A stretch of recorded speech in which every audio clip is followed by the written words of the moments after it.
to the donkey, and the donkey jumps in the pool. And as someone that has seen this, I'll tell you, when that donkey hits the water, you're like, we should probably get out of here.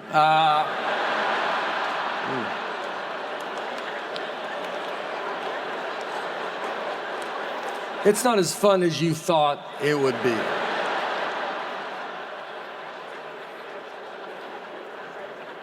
I mean, this is going to sound dumb, but you're really surprised you're seeing what the sign said you would see.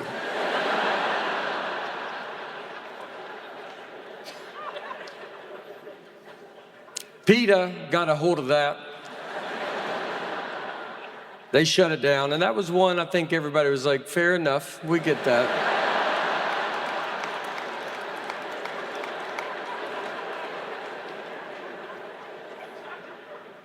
Another one PETA had to shut down. This was, again, like the 1980s. I was alive. You could fight an orangutan at a fair. They would have an orangutan just sitting in a boxing ring, and guys would pay to fight it. And I say guys because I just can't imagine one woman ever fought this orangutan. I think you could put an orangutan in a room with 1,000 women, and when they walked out, they're like, did anybody fight it? Like, it never crossed our mind to fight it.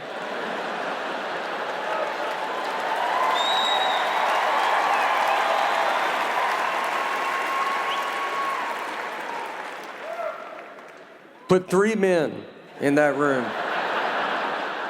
2 of those men will fight that orangutan. The other one would have started it going, I think y'all should fight that orangutan.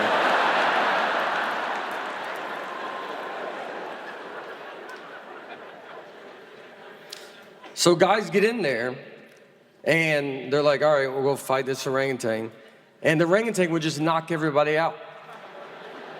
Because we don't have the internet to look up how strong's an orangutan.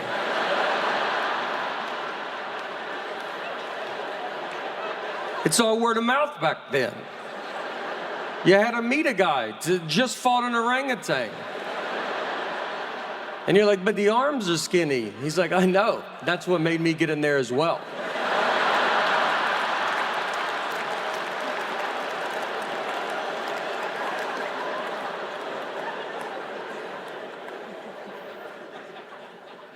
So PETA put a stop to that also.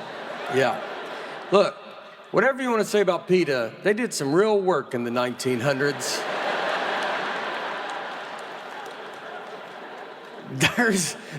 One of the first things they had to do, car manufacturers, before crash test dummies were invented, they would use a pig in a car wreck. So they'd sit a pig, I guess upright. And this little pigs are smart. Pretty good day for this pig. It's like, you gonna let me drive a car? Pretty fun day. He's got his elbow out.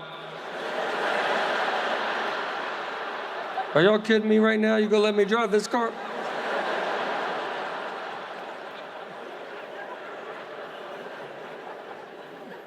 I don't even know what that shows you. Pigs don't have necks.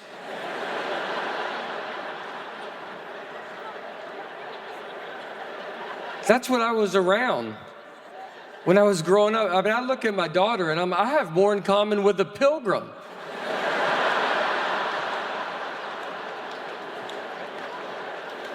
And pilgrims believed in witches. Little side note, I would like to say, I think the witch phase was the toughest phase for women to have to go through.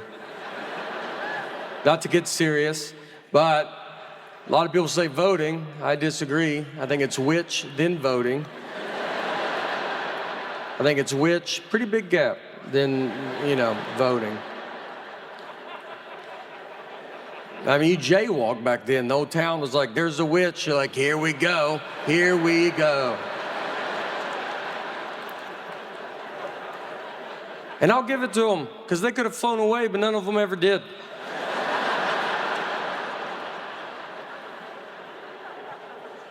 All right, sorry. Look, just trying to get a witch joke in. It's pretty complicated. There's a lot of moving parts. You got to bring up pilgrims somehow. I took a typing class in 7th grade. That's how, and I thought it was a waste of my time. In my head, I was like, who's gonna be typing? Cursive is the future.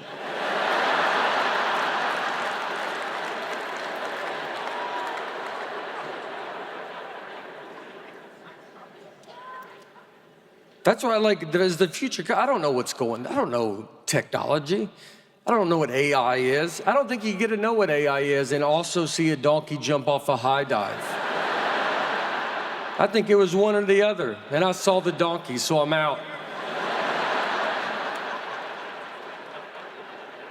If I send an email and it says the file is too big, I don't know what to do. My best guess is I try to resend it.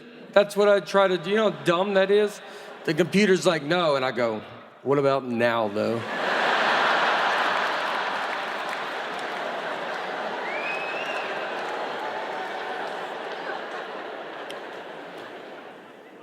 Hotels are getting futuristic.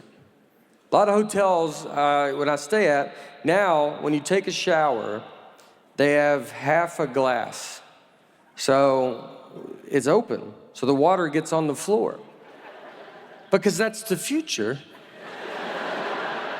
They want water on the floor. And I'm old and dumb, we really try to keep the water inside the tub. It was a pretty big deal.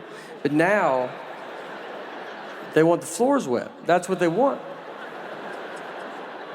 They want to do no glass, but I'm still alive, so they're like, all right, do half a glass. Once that guy's gone, we'll do no glass, floors are wet, drains off the balcony.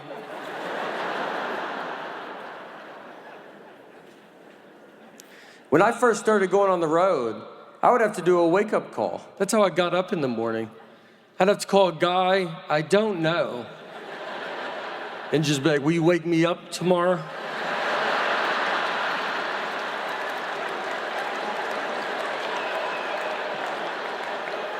That's the last person I would talk to, was him. I would call my wife, then a man I've never seen. You promise you gonna wake me up tomorrow?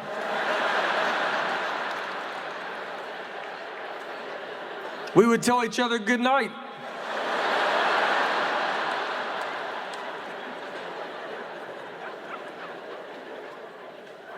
So no one's done a wake-up call in probably 20 years now.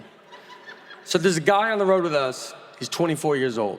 He's never done a wake-up call in his life. And so we were staying at a hotel, and he saw the wake-up call on the phone. And he goes, I'm gonna do a wake-up call. And I told him, I go, don't do it. That's like an ashtray on an airplane.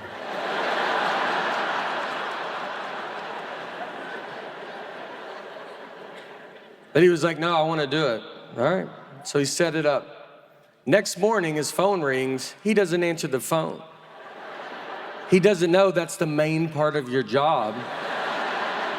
You gotta answer the phone and let the guy know you're awake. So then that guy, who's young too probably, is like, I guess I gotta go knock on the door. I've never even seen this service used, so it must be the most important person alive. So he goes up and he starts knocking on the door. But he still doesn't answer the door. So the guy goes in the room. I swear this is real. Because look, this is two young people that don't know what they're doing.